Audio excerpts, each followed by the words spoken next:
Chairman.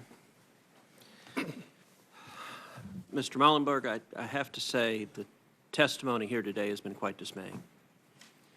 I want to focus on the text exchange that has been referred to and has been publicly reported on.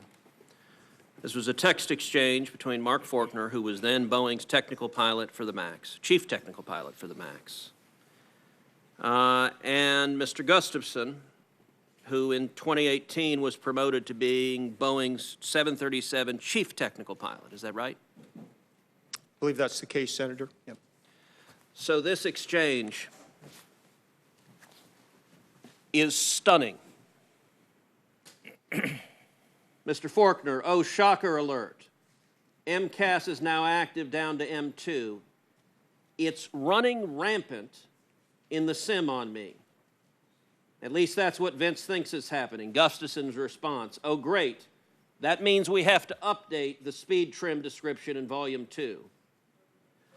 Mr. Faulkner, so basically I lied to the regulators unknowingly.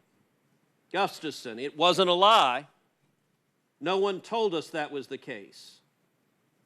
Faulkner, I'm leveling off at like 4,000 feet, 230 knots, and the plane is trimming itself like crazy. I'm like, what? Gustafson, that's what I saw on Sim 1, but on approach, I think that's wrong. Faulkner, granted, I suck at flying, but even this was egregious.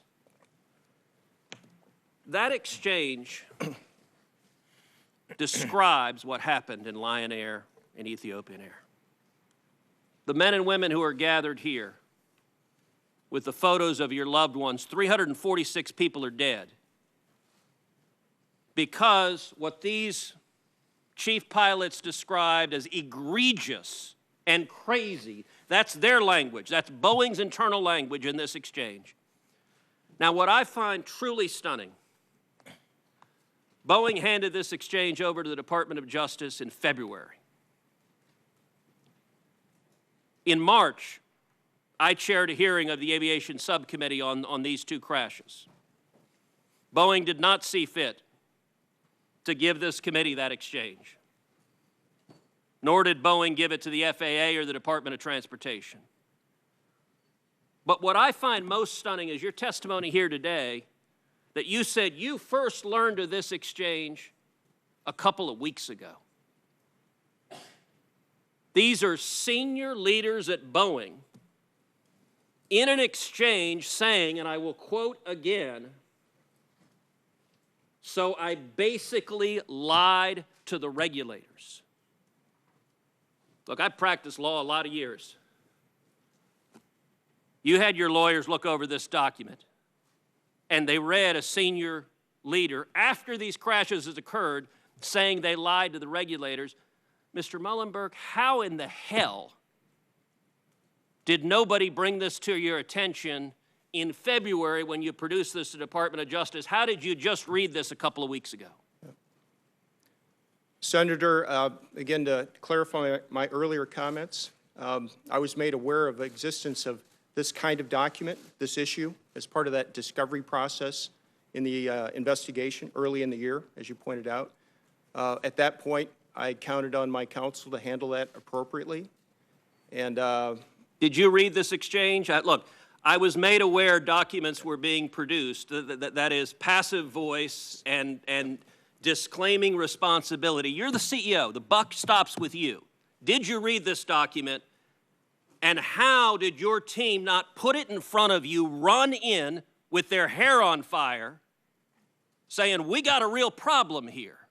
How did that not happen? And what does that say about the culture at Boeing if they didn't give it to you and you didn't read it? And if you didn't say, I want to read and see what happened?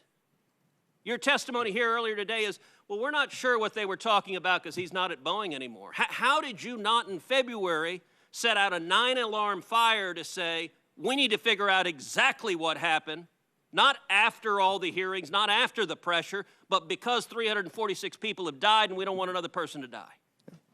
Senator, as you mentioned, I didn't see the details of this exchange until recently. And we're not quite sure what Mr. Faulkner meant by that exchange. His lawyer has suggested he was talking about a simulator that was in development in that time period. That's where he was working. That could be the case. We don't know. I fully support diving deep into this and understanding what he said and what he meant. But I can also tell you that in that same time frame where his original message was made. Mr. Gustafson still works at Boeing. Correct? Senator, yes, he does. Have you had that conversation with him?